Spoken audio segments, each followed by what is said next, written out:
So we've been on the Growing Young journey for the last year with the churches kind of locally here. And one of the things I was aware of was that we've not really talked about the research that underpins the whole thing. So as someone who conducted that early research, I thought it'd be helpful for you to feed some of that in. So yeah, the original kind of Growing Young research into churches, how did you do that? And what did you find as you were doing that?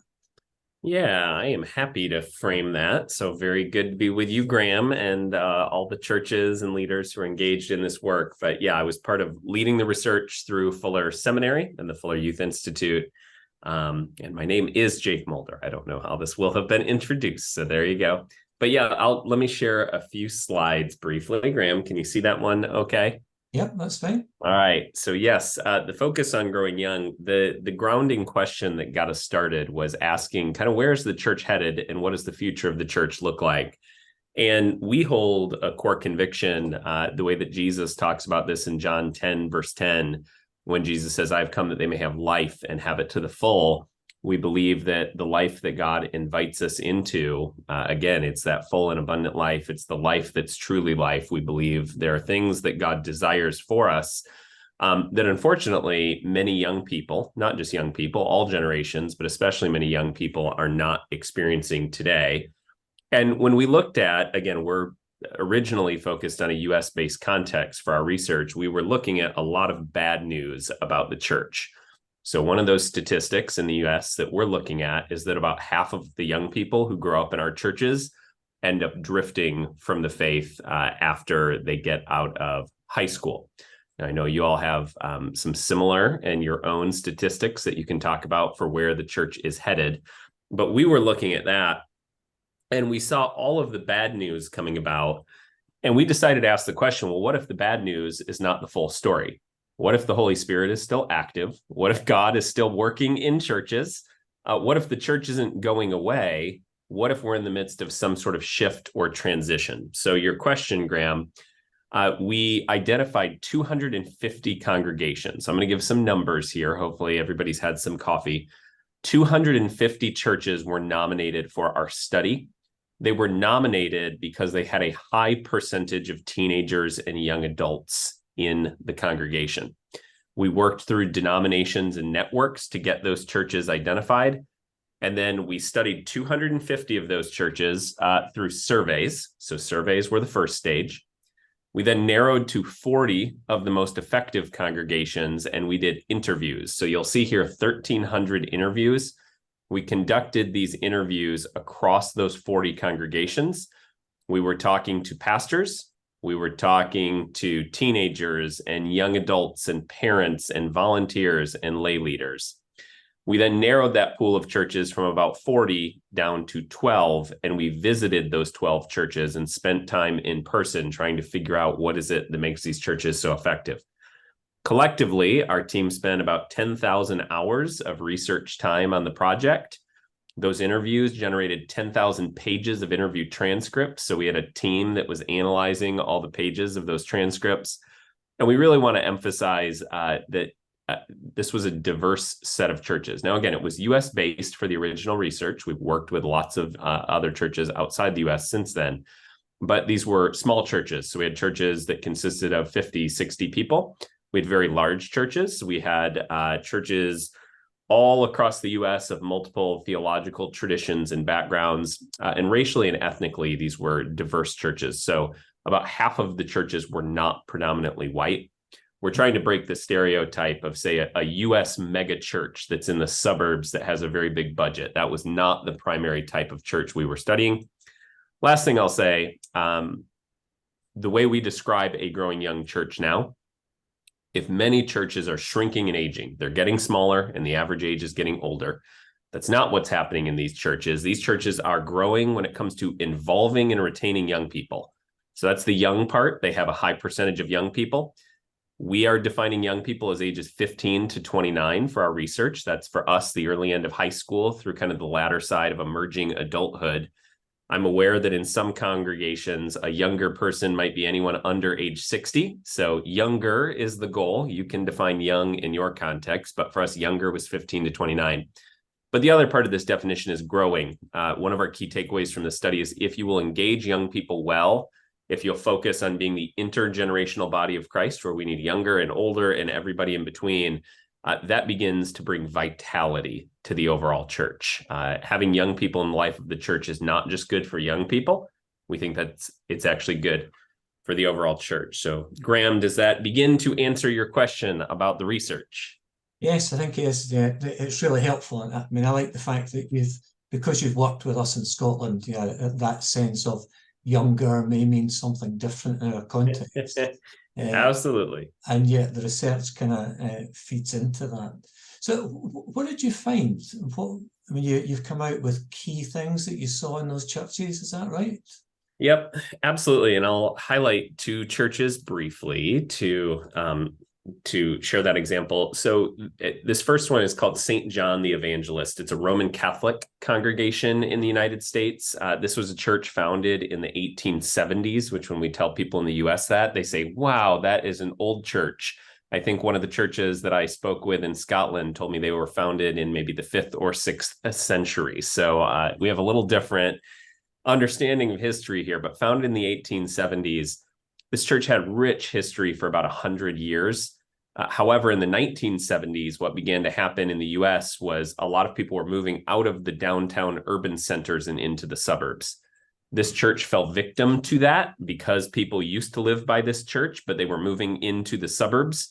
Attendance declined. They got to the point around the year 2000 where they almost closed their doors. They had so few people attending, they couldn't keep the church going anymore. They decided to focus more on younger people. And in that focus on younger people, they went through about a 10-year turnaround effort from the year 2000 to 2010. When we met this church, again, you have to remember they almost had closed their doors. They are a church of about 1,500 people. And this is not a suburban megachurch. This is a historic congregation. They have almost 1,500 people, 1,000 of whom are college students and young adults. And so the Roman Catholic Church in the United States had nominated this congregation, saying it's one of their most vibrant parishes in the United States. So that's one example. The other one that I want to show is Volga Christian Reformed Church. So Volga Christian Reformed Church. I'm going to guess that for those of you in Scotland who have visited the US, you have not visited Volga, South Dakota. It is kind of middle of nowhere in the United States. So Volga is a congregation of about 120 people. This was a congregation that was growing older. It was shrinking.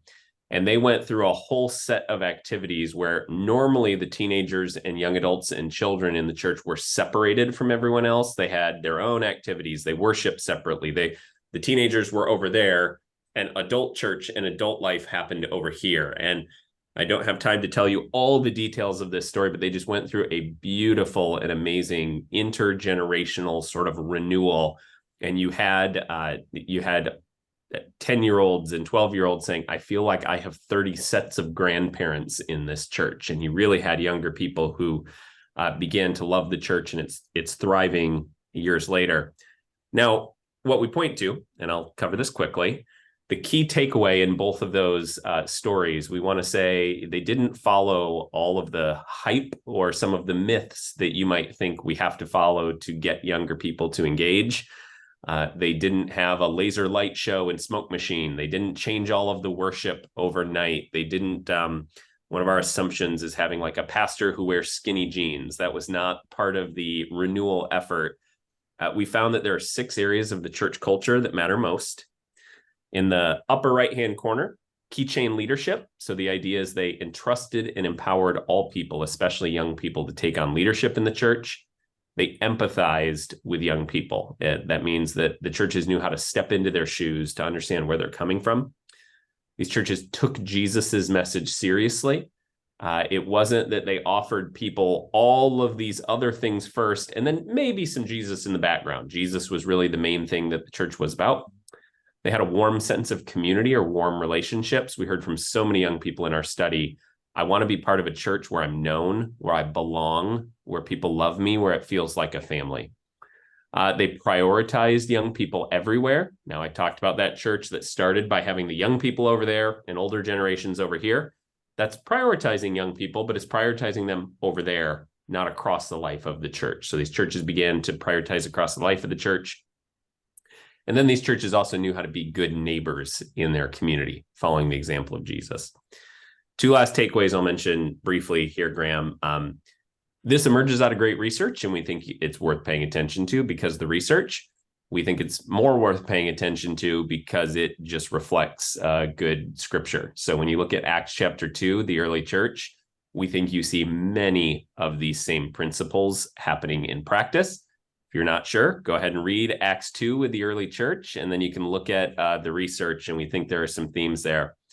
Last piece I'll say, unless there are other questions you have, is we want to emphasize that growing young is not primarily about changing your youth ministry, but it's about changing the church culture.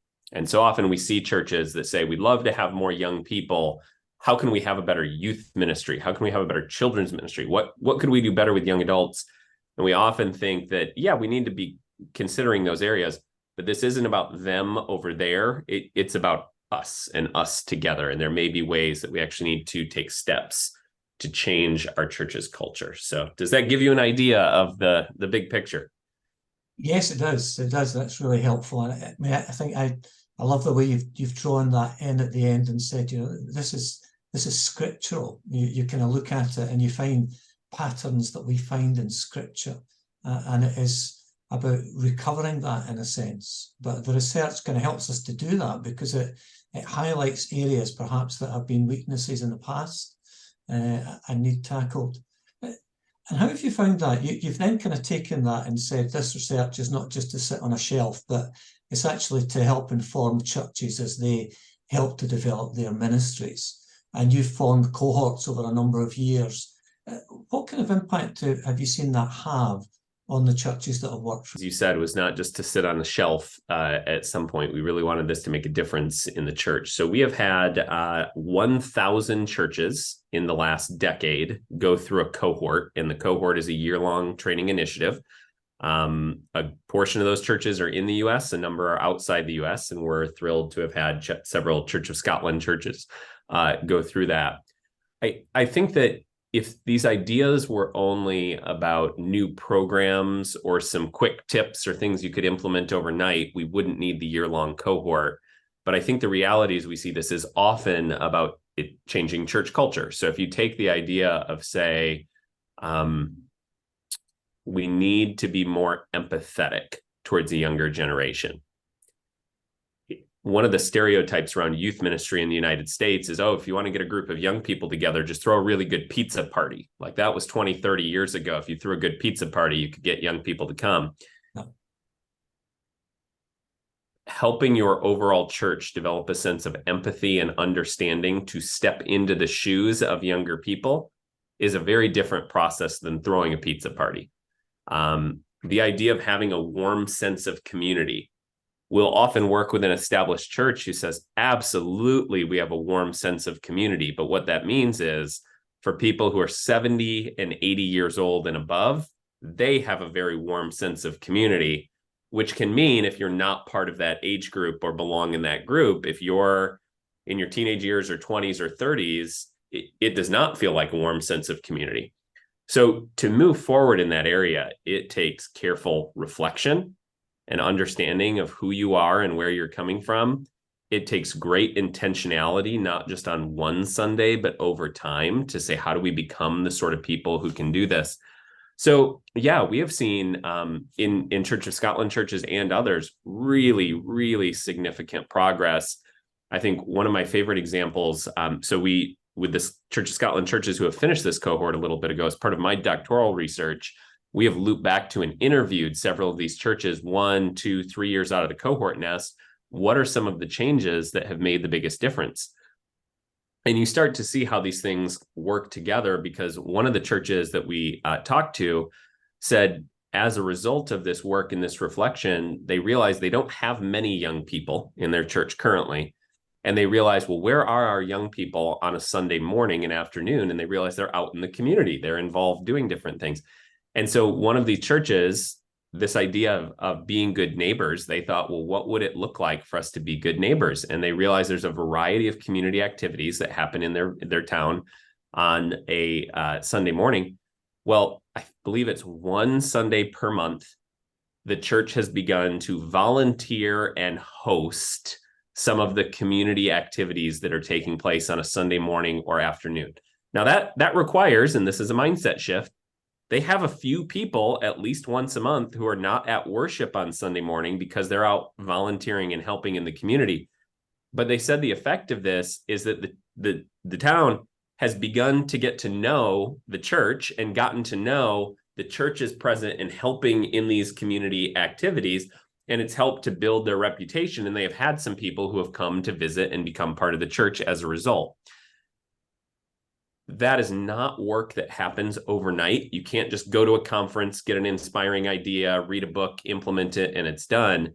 This takes sustained effort. And we have seen churches, because of the cohort journey, they make the sustained effort. They have a community of encouragement around them, and they begin to shift the church culture. So we could tell story after story about progress that's happening.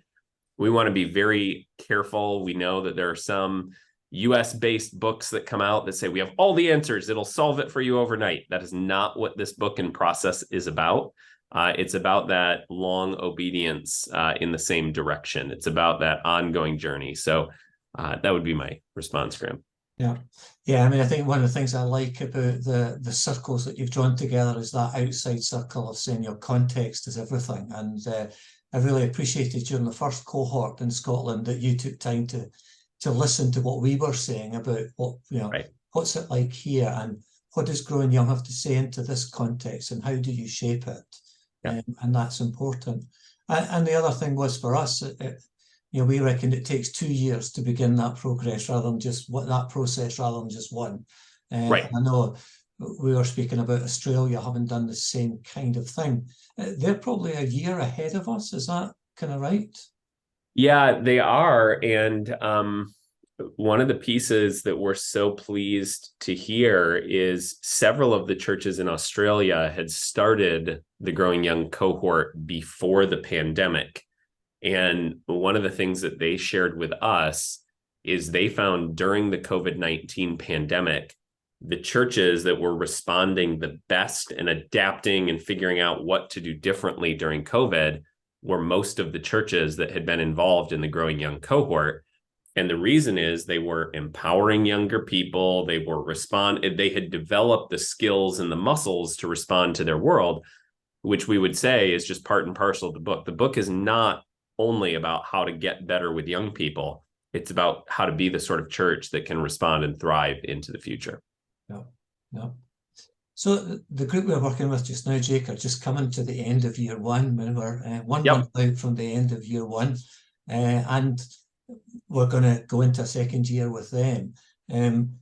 Is there anything you would say to them at the moment, just at this stage? We're hoping to have you back in January and to have a longer kind of spell where you just saying to them, here's some of what you need to do. But is there a quick snippet that you would say to them just now? Yeah, so I look forward to being there. What we find at the end of year one, now recognizing churches are at all different places, so this may not exactly describe where your church is, but one of the things we often find at the end of year one is you've done just enough work to see some of the things that aren't working, to be a little bit tired from what you're doing, to maybe have a sense of the things that need to change, but you're not a far ways down the road in actually making those changes. So we can find churches sometimes are a little bit tired and discouraged at the end of year one because they have not yet seen the fruit of what will emerge. So my encouragement is to keep at it, and I'll give two analogies for that. One is, if you're pushing a ball up a hill, we often find for many churches that around the end of year one or the beginning of year two, you've been pushing uphill, uphill, uphill, uphill, uphill. And by the time you get into year two, I don't want to say it's just complete downhill, but you at least start to hit a little more level ground or even a little bit this way. So that momentum for many churches starts to come as you get into year two. The other analogy that I might offer, if anyone is into gardening, farming, that sort of thing, is a lot of the work that you do in year one is about planting, watering, weeding, all of those things, but you haven't been at it long enough to see the harvest, to see the fruit come up and begin to sprout. You may see, just some small sprouts starting to come out of the ground, but it hasn't yet expanded. Because this is culture change sort of work, I would just encourage to hang in there. You're at a critical point. It becomes one of those things that if you can keep pushing into year 2, again, that ball starts rolling, you start to see more of the harvest and the fruit grow. Hopefully those analogies work in your case, but that's often what we start to see getting a few months into year 2. That's really helpful, Jake. And I think just that encouragement to folk to kind of to stay on this course, and looking forward to having you with us in January, and just I guess teasing out a bit more of what that actually means for folk. Yeah. So I look forward to being there. Thanks, Graham. Right. Thanks for your time. Appreciate it. Thanks, Jake.